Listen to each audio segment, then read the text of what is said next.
302. Why we aid Russia. Chalcedon Report number 201, May 1982. The major recipient of US foreign aid, credit, loans and technology in the 20th century has been the Soviet Union. It is very likely the most massive assistance ever rendered by one state to another in all of history.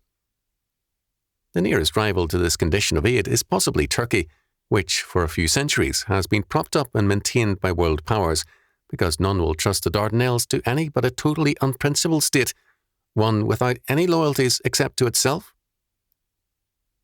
Without US aid, the Soviet Union could neither feed itself nor maintain any technology.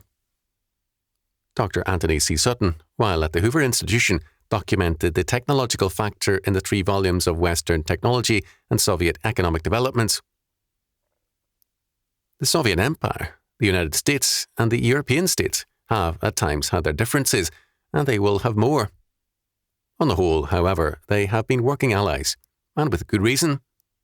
All have a common goal, the control of man by means of humanistic statism. All are agreed in varying degrees of openness in their contempt for God and His law. Their essential differences are not with respect to principles, but methodology. The Soviet Union seeks the total control of man directly and openly, using terror readily from its earliest years to compel conformity. The United States, the United Kingdom, Sweden, and the other Western powers use education, humanistic education, as the primary means to a goal shared with the Soviet Union. Of course, if Christians, as in the United States, seek to establish Christian schools uncontrolled by humanistic statism, the iron fist of statism moves against them. Pastors like Levi Wisner, Lester Roloff, and Everett Sullivan have gone to jail because of this. All these states, Western, East European, African and Asiatic, have a common enemy, God and His rule of the people. Modern statism is a war against the God of Scripture and against man, Christian man. In the 20th century, the various powers have at times had their differences, and even gone to war against one another, whilst they have, in the main, been allies against God and man. Through taxation, legislation and controls, the modern state wages unceasing war against its own people. It regards its citizenry as the major enemy to the state apparatus.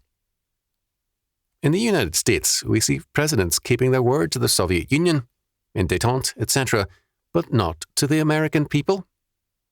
Promises are made to gain votes, only to be broken with impunity upon election. Psalm 2 is right. The nations take counsel or conspire together against the Lord and against His anointed, saying, "Let us break their bands or laws asunder, and cast away their cords or restraints from us."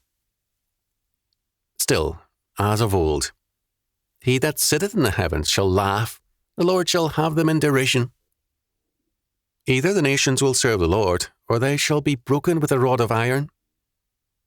Unless we stand with the Lord, we too shall be broken.